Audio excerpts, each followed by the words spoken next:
Thanks so much, and thanks everybody for joining in.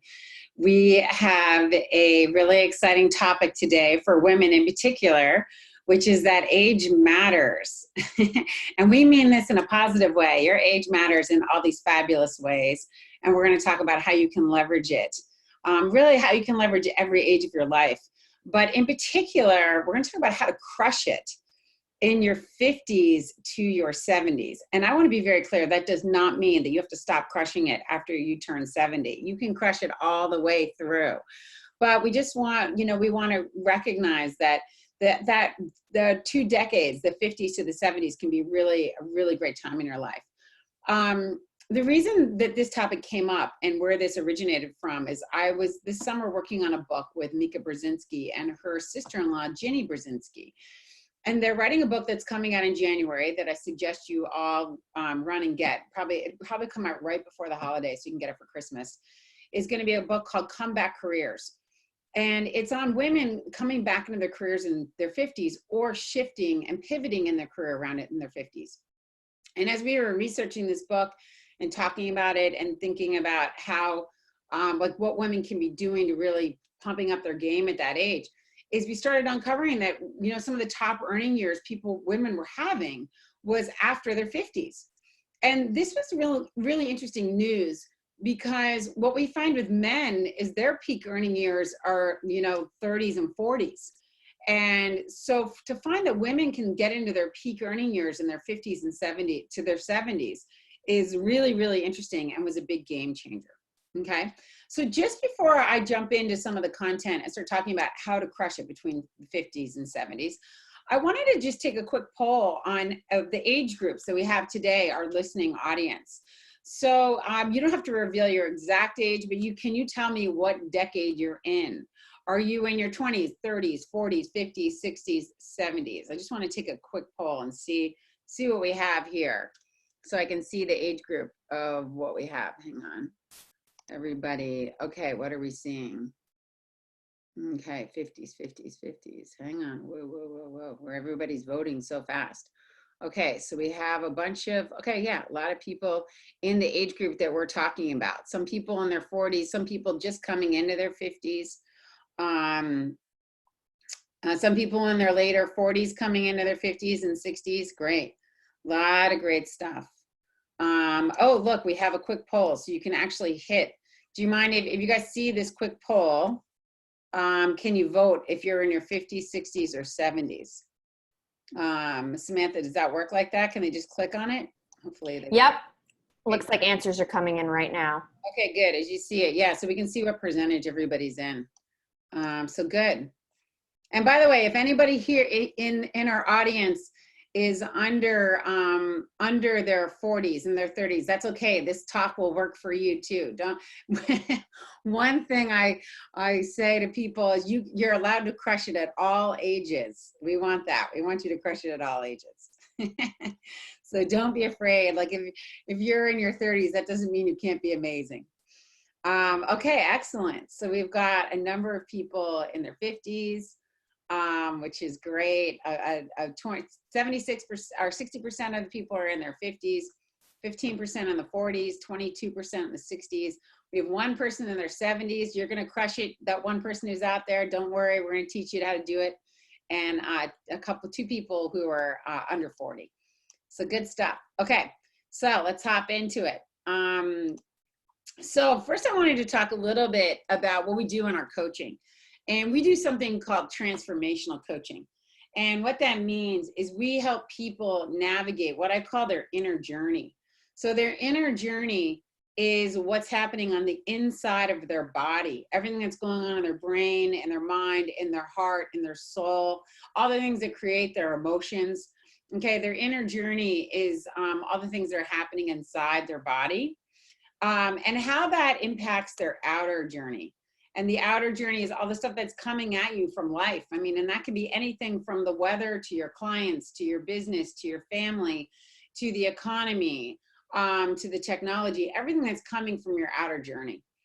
And the reason we see it this way is because working on your inner journey, okay, is everything that produces the results in your outer journey. So we do something called transformational coaching. And transformational coaching is where we help people really get into that space and understand it. And what I always say to people is that in transformational coaching, and the difference is transactional coaching is where we help you, is where people say, why don't you create goals and we'll hold you accountable and you can shift some habits. And that's really great. I mean, we love that, but it doesn't work if you're not doing the inner shifts inside your body. So an easy example for what this looks like, if anybody ever watches football, I'm an ex-athlete. I played 2 Division I sports in college, and so I always love sports analogies. And I'm not that I'm a big football watcher, but there's this guy named Tom Brady, and he's super famous. He's a quarterback on the New England Patriots, okay?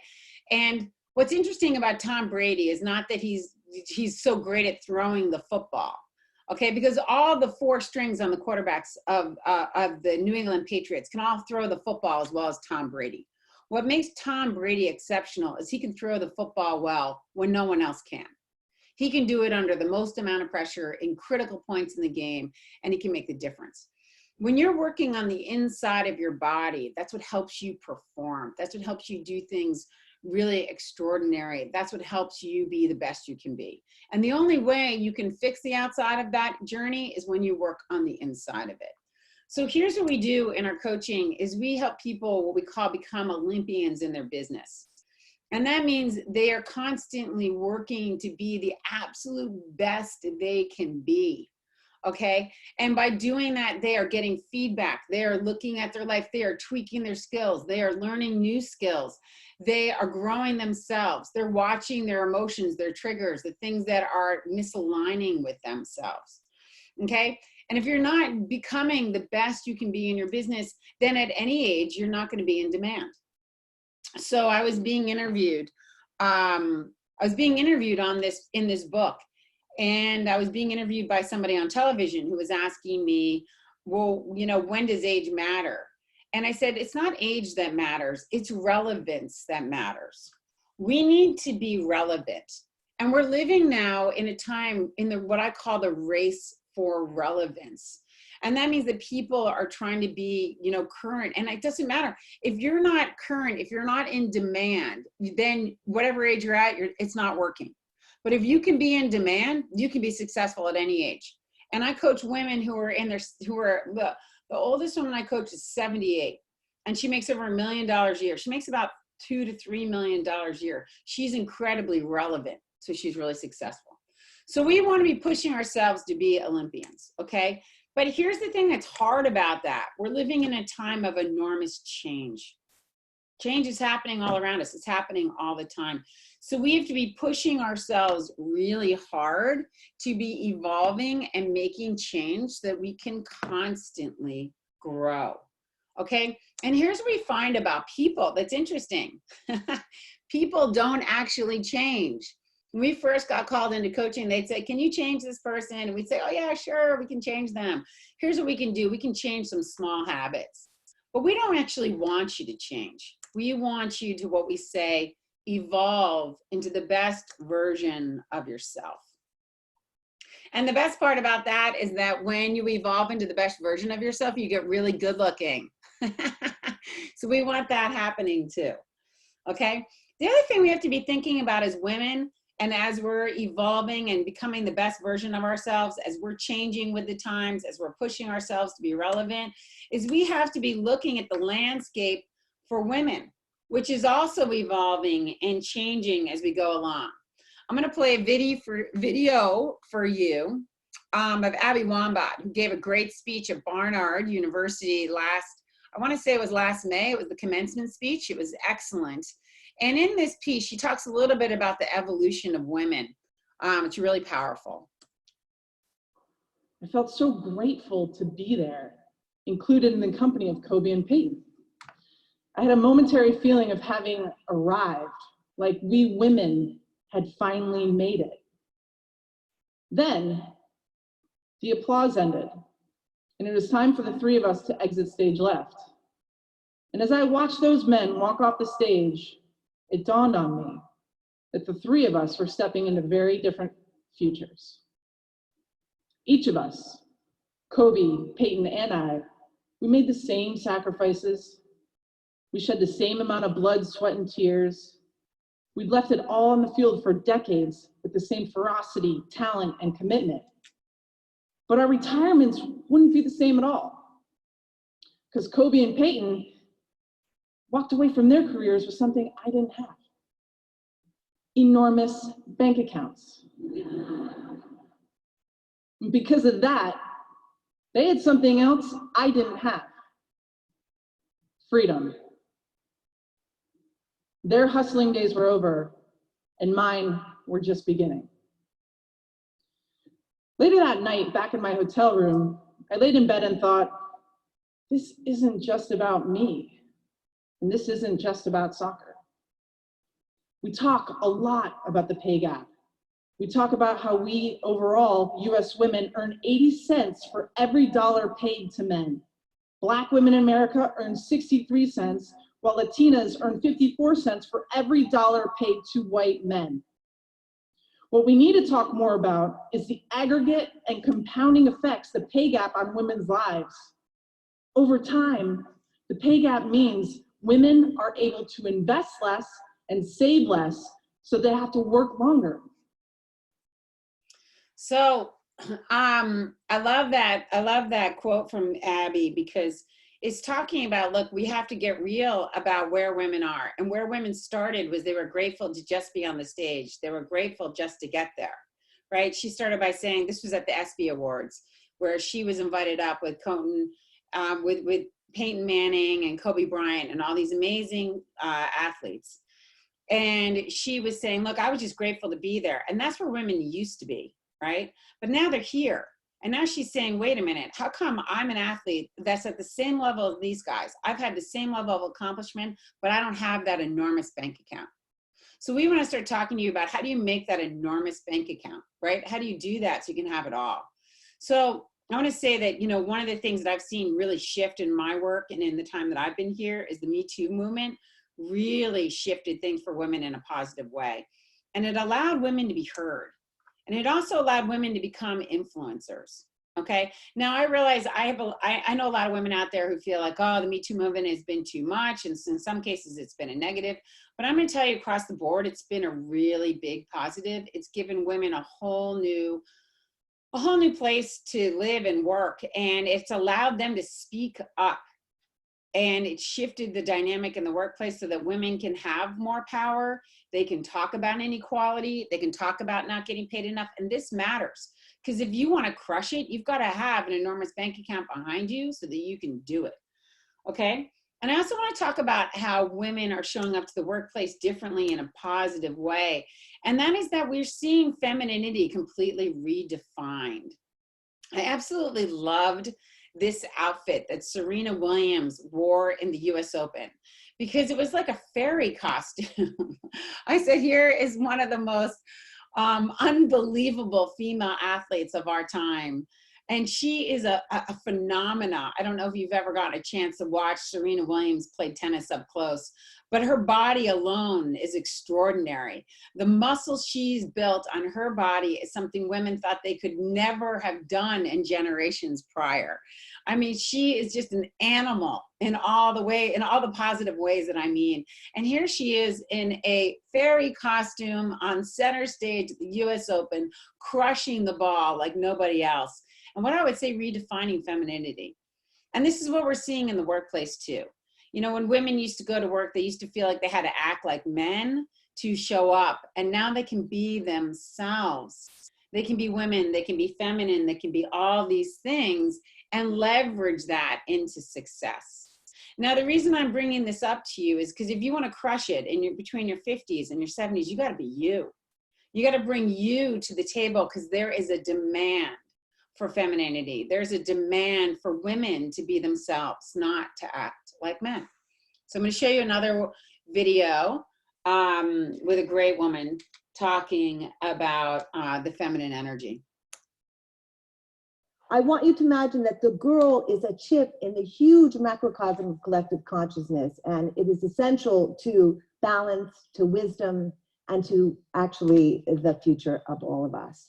And then I want you to imagine that this girl cell is compassion, and it's empathy, and its passion itself, and its vulnerability, and its openness, and its intensity, and its association, and its relationship, and it is intuitive. And then let's think how compassion informs wisdom, and that vulnerability is our greatest strength, and that emotions have inherent logic which lead to radical, appropriate saving action. And then let's remember that we've been taught the exact opposite by the powers that be, that compassion clouds your thinking, that it gets in the way, that vulnerability is weakness, that emotions are not to be trusted, and you're not supposed to take things personally. I love that. You're not supposed to take things personally.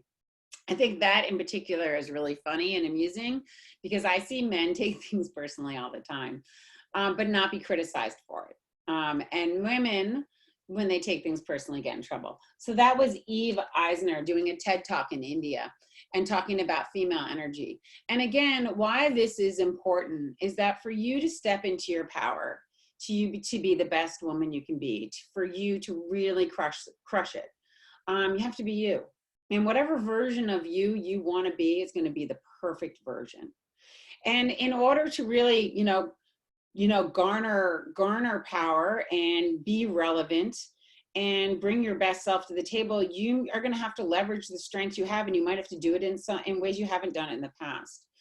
So I want to point out characteristics that men have traditionally embodied that have made them very successful in the workplace, that women have sometimes been criticized for, but now we can call them more gender neutral. Win-loss is what men were always pushed for. Be the winner, be the champion, get out there, be competitive. But when women were said to be competitive, right, we wanted them to be win-win, make agreements for everybody, make it work for everyone involved. Now here's what I want to tell you, both work. Both are perfect. Sometimes you need to get the win-win, and sometimes you got to have the win-loss, and you got to know which you need and when and why, but they both work, and don't be afraid of doing either one. In fact, I'm talking to men a lot right now about win-win, getting out of the win-loss mindset, because it's not always working. Logical problem solving. Men have been so praised for this logical problem solving, and logical problem solving can be great versus emotional problem solving. But I'm here to tell you that women do as much logical problem solving as men do emotional problem solving. We're actually on both sides. And whether you're someone who tips to the logic side or you're someone who tips to the emotional side, it really doesn't matter. All that matters is where you show up and how you own it. So if you're a woman who is traditionally more emotional in her problem solving, own it and flaunt it and be amazing in it. Don't be afraid of that. That doesn't, just because that's considered a more traditional female trait, doesn't make you any less powerful. Autocratic decision making versus democratic decision making. Again, you need both. You need to know when to just make that decision and say, you know what, can't please all the people all the time, and when you need to get buy-in. Assertive approach versus passive approach. Sometimes you got to lean in and ask for your needs. Sometimes you got to lean out and let things unfold, right? Being confident. You know, a man has always got to be confident, right? Versus being unassuming. Sometimes we've got to push those guys into being a little more unassuming and not always strutting their stuff. And vice versa. We've got to tell women, you raise your hand. Ask that question, get in the game. So just knowing how to navigate these pieces and how to show up to them in your best version. The other thing we have to address is that women have a major money problem.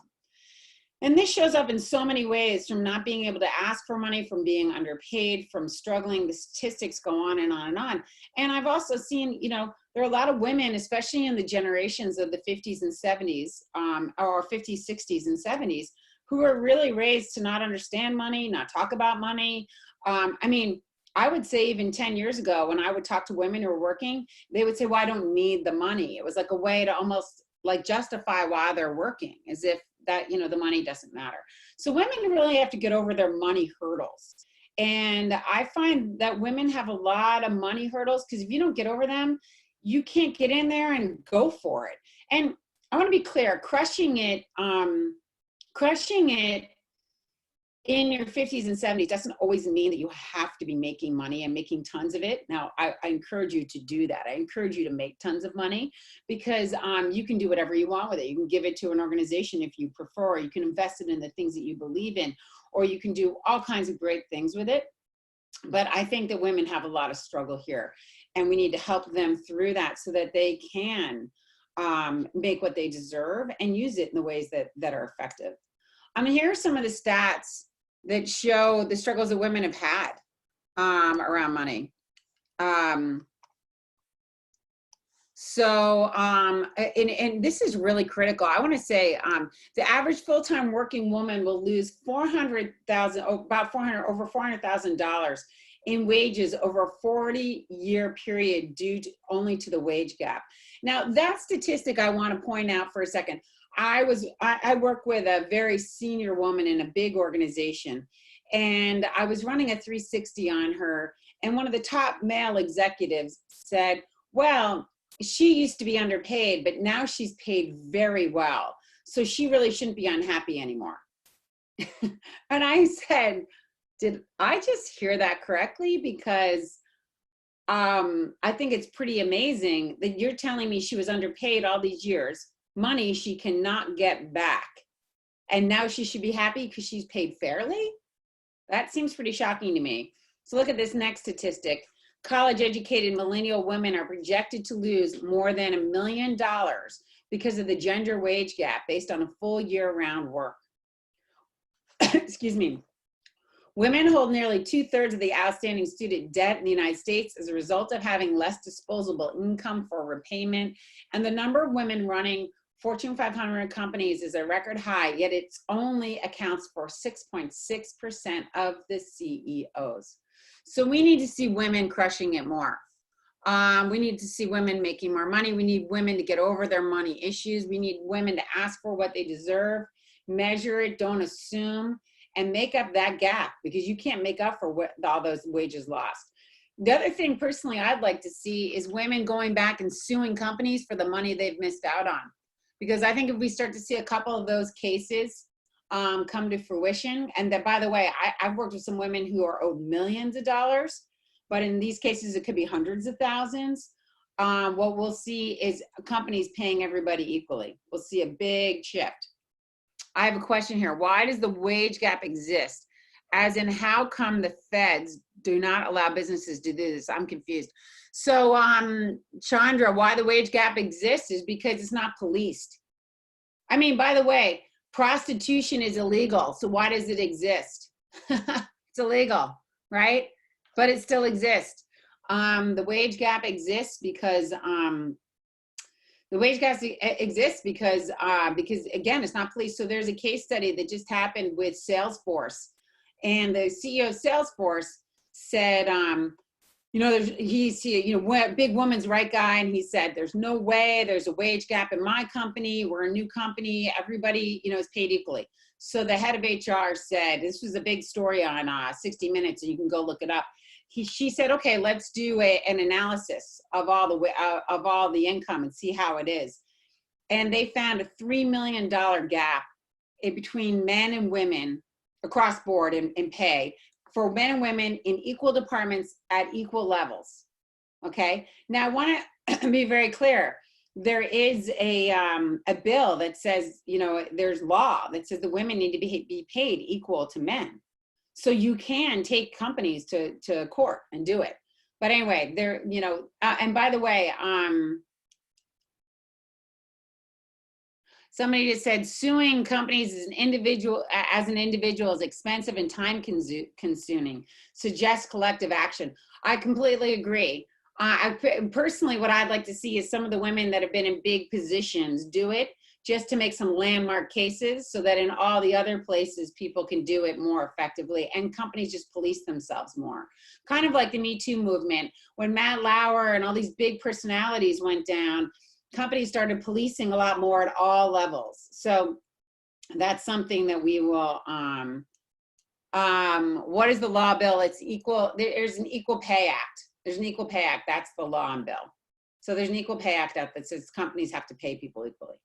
So, I mean, but the point here being, and I mean, this is a really popular topic in general, but the point being is you just police yourself, make sure you're on top of it, ask for what you need, create demand, be relevant at any age, and get the money you deserve. Hang on, we have another question. Rose came in and said, we need to make money. When I took myself out of full-time workforce to raise 4 kids and take care of my parents, I lost tons of money. Then in my 50s, it's been nearly impossible to get a full-time job. Hard to be independent in a scenario unless you have a wealthy partner or come from wealth. To say we should be ourselves is all good and is all well and good, but try to get a full-time job. I never worked retail, but applied at Christmas for a part-time fancy retailer and didn't get it. Wonder why, right? Until the taboo of not talking about salary in companies is gone, women will continue to be paid less. You know, they definitely will. Let me just say, you know, there is a lot of struggle. And by the way, Rose, I see a lot of struggle for men out there getting back into the workforce too. And sometimes, again, I'd say what you have to be paying attention to is the enormous change going on, how to get relevant, and how to get into the supply and demand. How do you create demand that people want? And by the way, I mean, look, I stayed home and raised my kids in my 30s and then came back and started a business. And let me keep going into this, but I, you know, I had to suck it up a lot of years to get back in the workforce and start to make it happen. Talking about salaries in companies, you know, I think it's a delicate dance, but you got to work to get paid equally. And we do a lot of coaching around that and to figure it out. So I don't want to go too deep into it, but it is really important, and be aware, because you should be aware if you are getting paid less, because it's illegal. They shouldn't be paying you less for the same jobs. Okay. So let me go on and talk a little bit about, and this is where I'm going to say, there's a season in life for everything we do. And Rose, this is going to talk to you a little bit and your story of what you're talking about. But here's what we see in women, and this is kind of interesting because you can really evolve, is that, you know, in our 20s, we're kind of launching our career. And for some people, they're getting married. Not everyone, but like some people, you're really launching your career. And a lot of times it's where you're meeting your partner. And then in your 30s, your career develops, or you also get married. And if you choose to have children, which some generations are absolutely choosing not to, but if you do, typically in your late 20s and your 30s, you're having those babies, right? And, you know, I mean, there's a reality to birthing years. For the most part, it's going to happen in your late 20s and throughout your 30s. So those are tough times. I mean, you're having babies, and if you have multiple children, 4 children, 3 children, 2 children, 5 children, whatever, one, it's complicated and it's not easy. And you're up at night and you're tired and you're potentially nursing and your body's going from fat to thin and the whole thing. I mean, it's a lot. So then in our 40s, we're raising these kids, right? You have adolescents, you have kids in elementary school, and maybe some in nursery school, or some going into high school. And that decade is full of really raising kids. And by the way, lots of women work through the 20s, 30s, and 40s and have very successful careers, but it's complicated. They've got a lot on their plate, on a lot they're doing at one time. So then we kind of pivot into our 50s, and suddenly these children get older. Okay, they start going to college, or they're later in high school and they don't quite need you quite as much. And you have a lot more time, and you don't have to do as much driving because all of a sudden they can drive themselves, and all of these things start to shift. So that's why in the 50s, you can start to build that momentum. Now, if you look at yourself and you say, hey, you know, let's say you're like Rose and you took time off to raise kids, and and now you're kind of getting back into that workforce in your 50s, and you want to pivot back in, you're going to have some learning time. You've got 20 years. Okay, so really start to pick what you want. Get in the game in whatever job you can get, so that you're out there and you're starting to build that resume if you're someone who totally took off. But then just start like getting that experience, pay attention, educate yourself, watch what people want. And then we can see in our 60s, okay, you have a lot more time to yourself. And even though you're going to be tired because you don't have the energy you have in your 30s, you don't have babies, you've got time to really educate and grow. And let's face it, the retirement age is now 72. And by the way, the people we're coaching in their 70s, they have no interest in retiring. They're having the time of their life. They love the work. It makes them feel young. It makes them feel good. It makes them feel happy, you know, so they're not even remotely And they're going to live till their 90s. So they want to retire in their late 70s, their 80s. Okay. So kind of just recognizing there's a season for everything. The next thing we have to think about is how the different generations are handling their lives, right? So we have most of the people on this class are in their baby boomers. The baby boomers really were raised with very different perspectives, okay? And how, and how women even show up to work. So then we have our Gen Xers and we have our millennials. And these are just the age groups. But what I want to talk about is how these generations, what their collective memories were. So collective memories are the memories you grew up with. And your collective memories influence you more, okay, than even your parents did, okay? So the baby boomer girls, they grew up with the civil rights and the women's movement, okay? It was during the sexual revolution and TV shows like Father Knows Best. They grew up in traditional homes where the dads made the money, the moms typically stayed at home and cooked, dinner and like got it ready. The men were like ran the household. The men wore the pants, the men were the ones who wore the pants. Like that was a sentence. Men wear the pants. And women were like not very good at school. Women were seen as, like you're not good at math and science. Like women can't do math and science. That's what men are good at. And, in school, like if you raised your hand too much, you were seen as being bossy and aggressive and too assertive and confident, like that wasn't really a good thing. This wasn't an era where women really played sports and were strong and worked out. I mean, we're getting a little bit into that like Jane Fonda era, but not as much.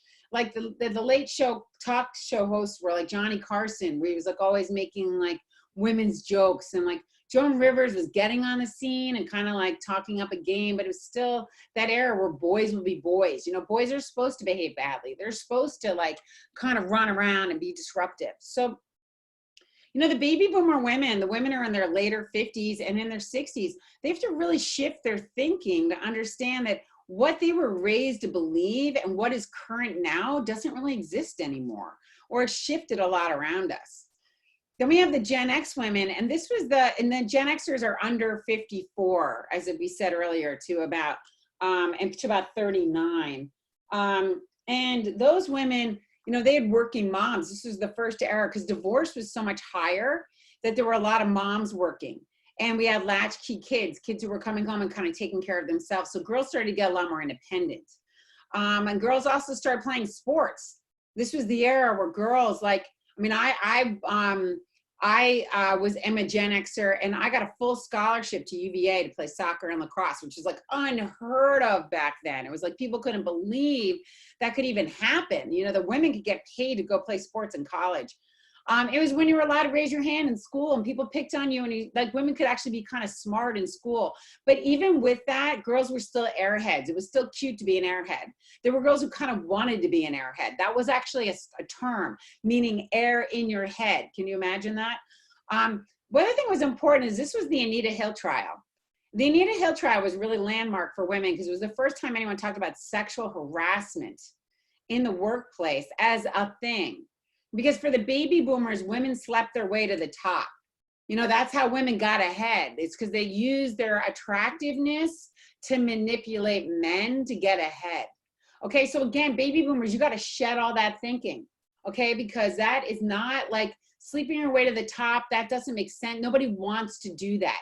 Women want to get ahead because they're successful. So there's a statistic that just came out the other day on LinkedIn that said, women who are attractive are less trusted than women who are less attractive. That's from that old thinking that women use their attractiveness to get ahead. Okay, so we need to get rid of all that. That's over. Date rape, that was like date rape, like in the baby boomer age, if you got raped on a date, it's because you put yourself in a bad position. So finally in the Gen X girls were like, hey, it's not cool to get, men can just force themselves on you. You can say no, right? Then let's quickly look at the millennials, right? So they grew up during school shootings and child-focused world. They had the internet, social media came alive. They had girl power. This was like girls rule and boys drool, right? And like girls could be cool and do stuff. Girls were certainly athletes, and Britney Spears was like rocking the stage, and Hannah Montana was out there too, doing stuff and showing people their, being more provocative. And even Madonna was more of a Gen Xer, but like kind of showing women, showing their sexuality and owning it. And the millennials are like the first ones we're having like more women graduating from law school than men. The baby boomers, you know, when they went to medical school, they were only studying the male body. Can you imagine that? Women who are female doctors, who are baby boomers, when they went to medical school, they didn't even study the female body. They thought studying the male body was good enough. Yeah, like now, of course, they realize that women react completely differently to drugs, completely differently to everything. But back then, that's what they were doing.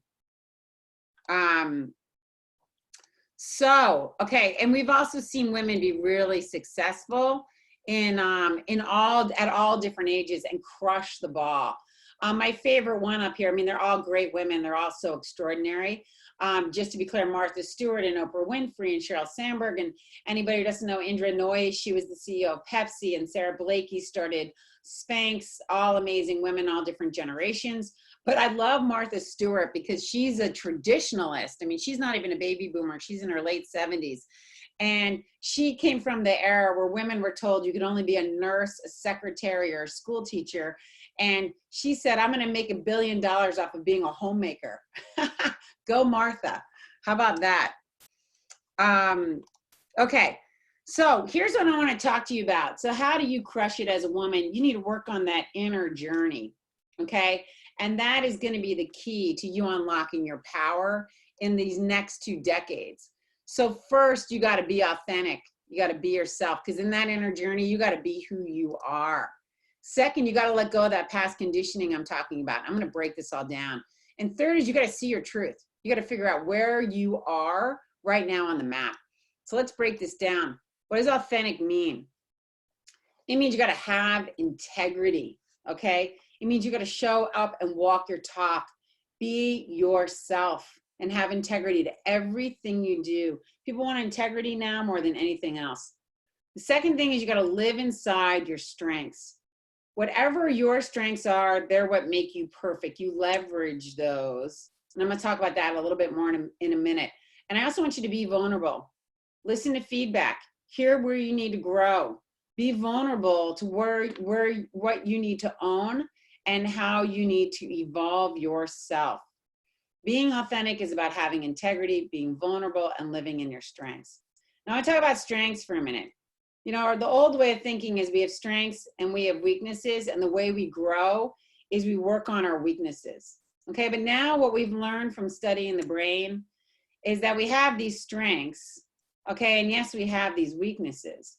But if we actually push and nurture our strengths, they grow and they flourish and they blossom, and they actually reduce our weaknesses.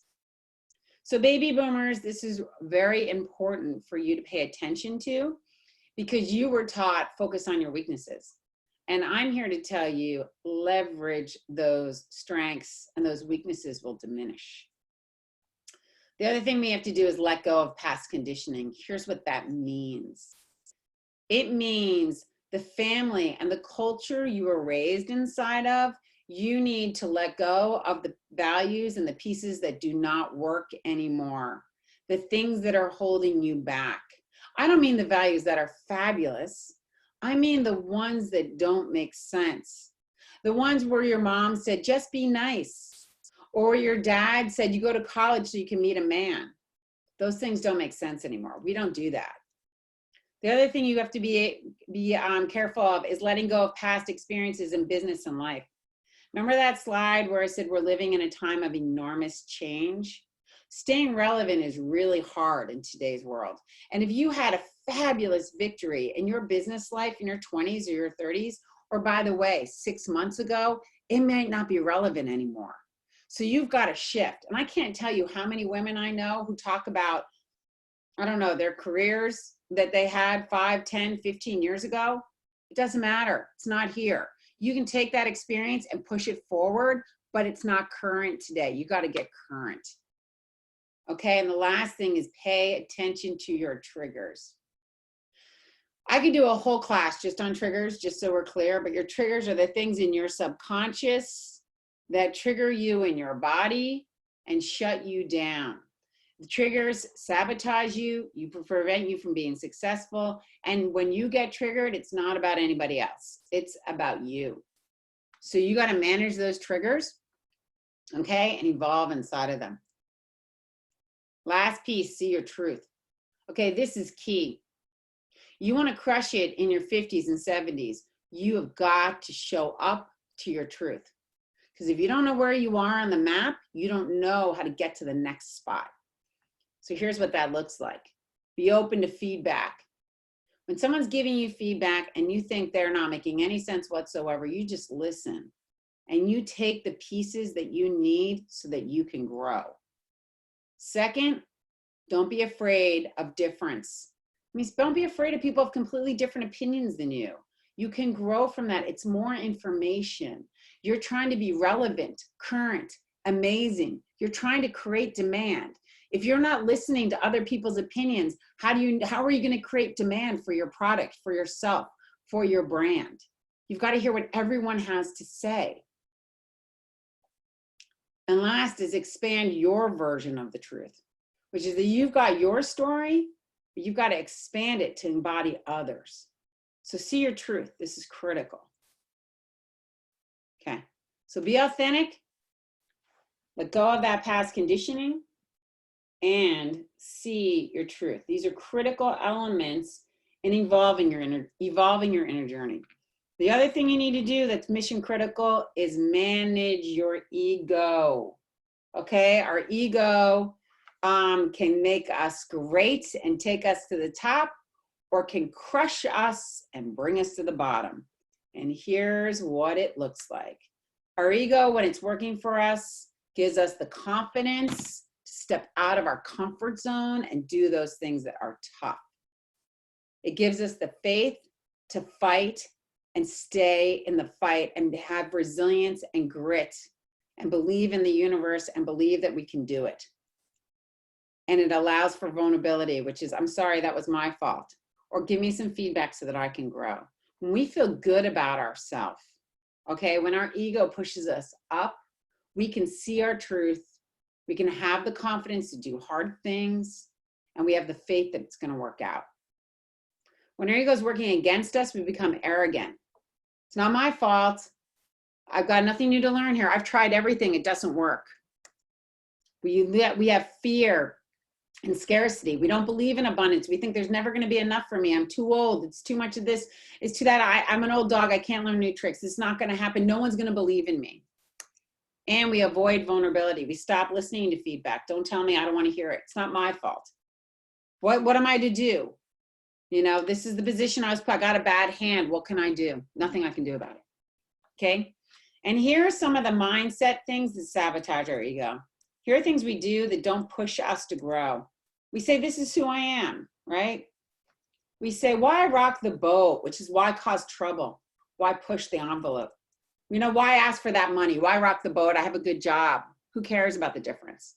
We do, it's not me, it's them. They're the problem. We say, I'm better than the others. Look, I'm already in the #1 position. Why bother? I'll deal with that later. I know I'm not getting paid as well as everyone else, but I'll deal with that later. Maybe next year I'll ask. And there's nothing I can do. There's a victim. There's nothing I can do. I'm the victim. Okay, so we don't want our ego. We don't want our ego to sabotage us. Okay, we want our ego to push us up into that great place. Okay. Okay. So the key is you got to be working on that inner journey. When you're working on that inner journey, right, the outer journey gets into place. So now I want to talk to you a little bit about those outer journey strategies. Okay, and these are the easier ones.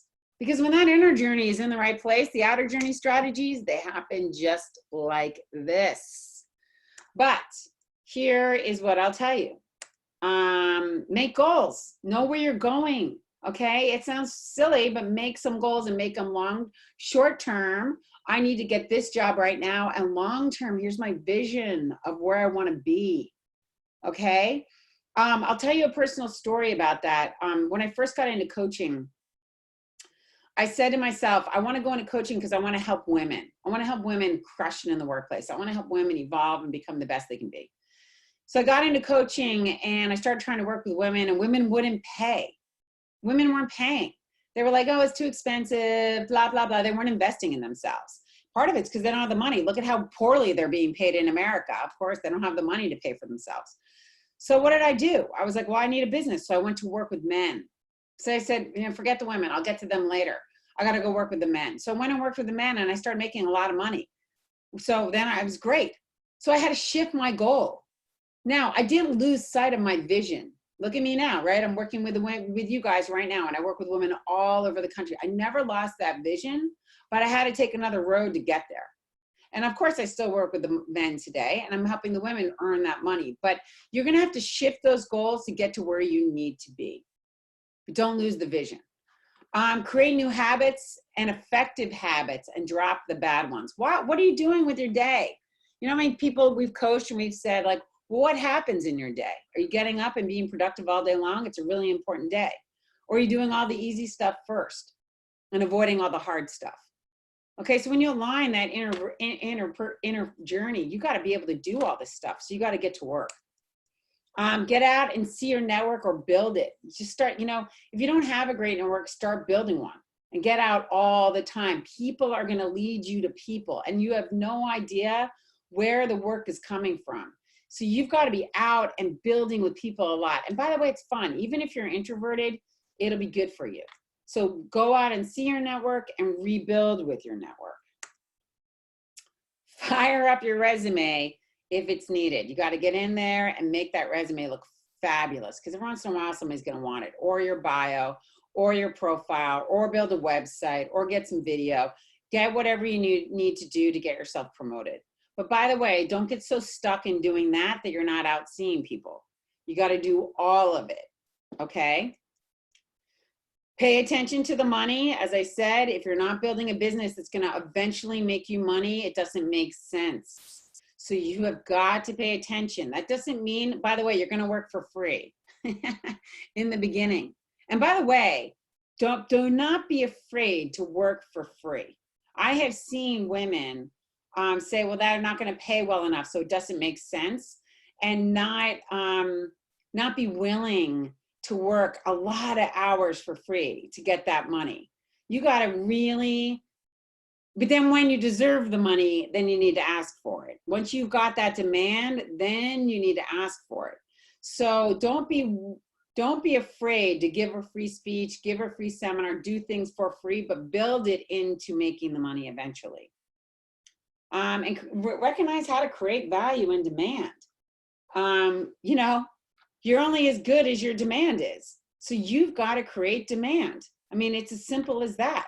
There are no freebies in life. Do people want to work with you or not? What are you bringing to the table? And if you don't have a good answer for that, you got to figure it out.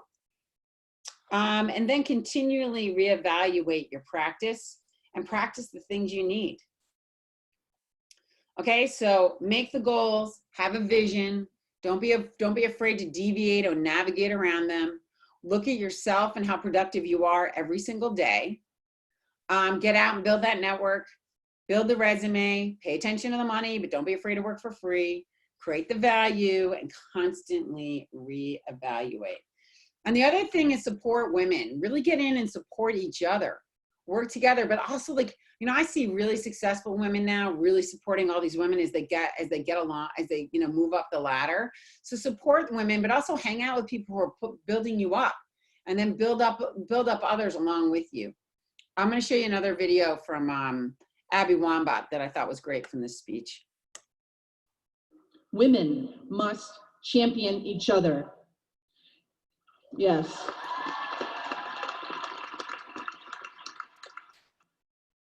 This can be difficult for us. Women have been pitted against each other since the beginning of time for that one seat at the table.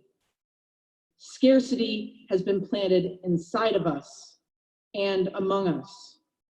This scarcity is not our fault, but it is our problem. And it is within our power to create abundance for women where scarcity used to live.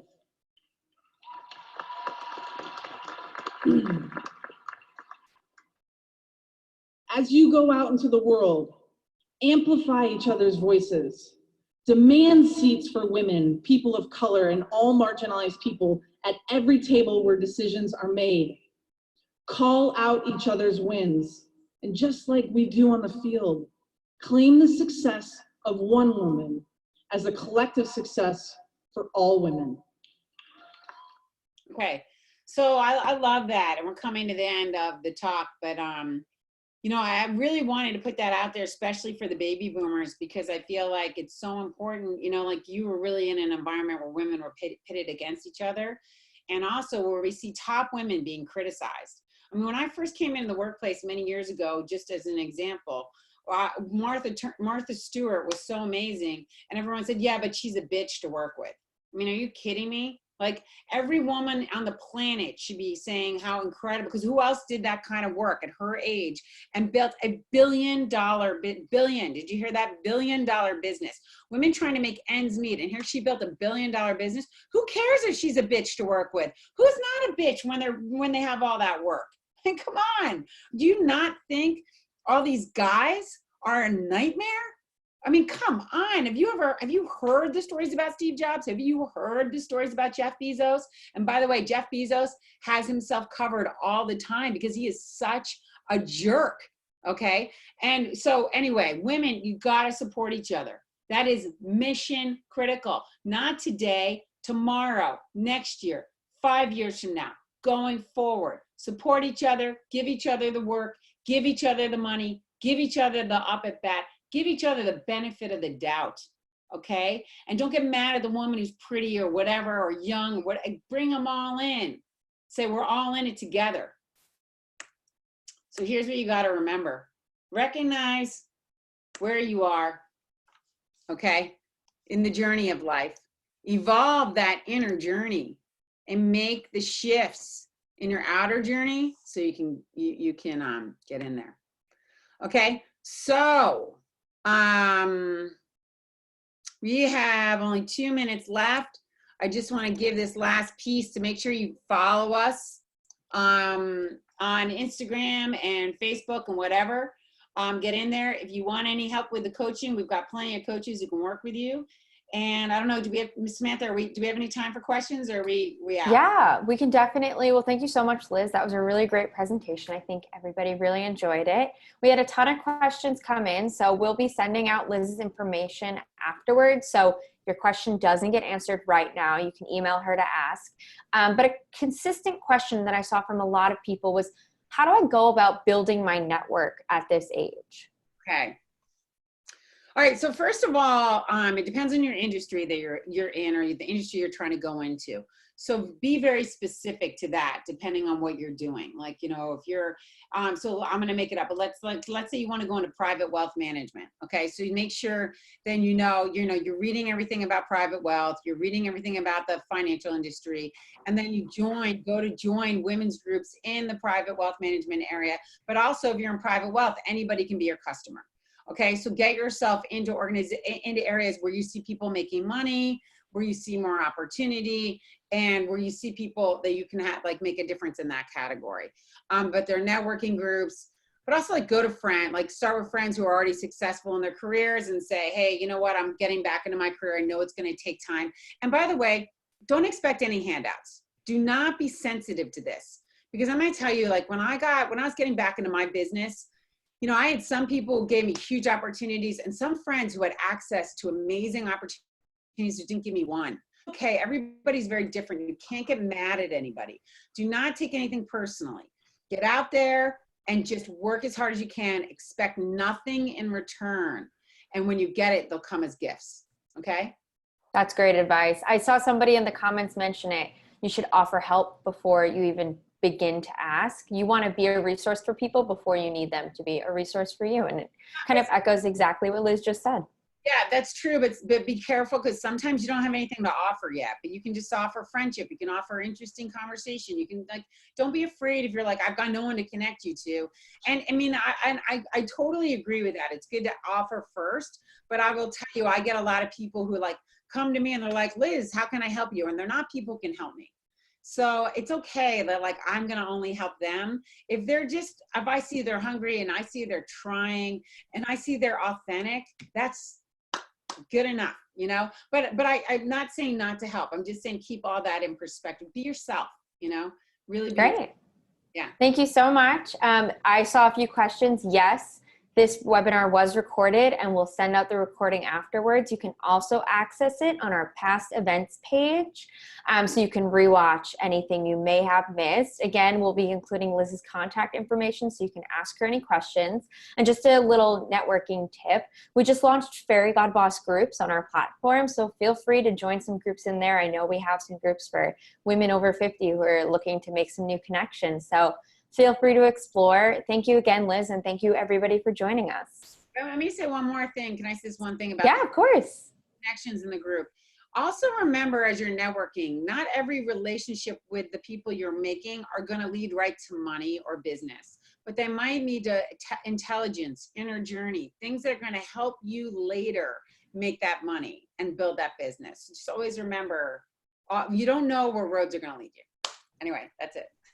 Thank you so much, Liz. Really appreciated having you here today. Thank you, everybody, for joining. Thanks, guys. Bye. Bye.